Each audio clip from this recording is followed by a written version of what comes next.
পশ্চিমবঙ্গ সরকারের কম্পিউটার শিক্ষা প্রদানের কাজে আমরা যুক্ত রয়েছি।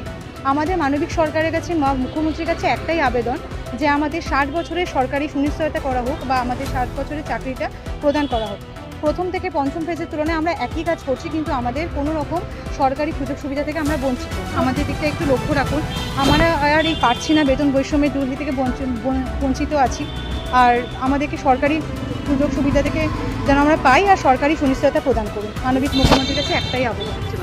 আমরা আজকে ডিআই অফিসে যাচ্ছি, সেখানে আমাদের ডেপুটেশন জমা দিচ্ছি। টোটাল 9310টি স্কুলে গত 1 to 7 ফেজ পর্যন্ত নিযুক্ত করা হয়, কিন্তু তার মধ্যে আমাদের বাজেটেও আমাদের সকল 9310 জনেরই নাম আছে সরকারিকরণে, কিন্তু আমরা 3719 জন যেটা 6 আর 7 ফেজে আছি, তারা এখনো পর্যন্ত সেই সুযোগ সুবিধা বা সেই বাজেট অনুযায়ী আমরা কোনো কিছুই পাই না। আমাদেরকেও সংযুক্ত করা হোক, আমাদেরকেও সেই একই সুযোগ সুবিধাগুলো দেওয়া হোক যেটা 1 to 5 ফেজ পর্যন্ত আমাদের অর্ডার আছে, কিন্তু তবুও আমরা সেই থেকে বঞ্চিত হচ্ছি।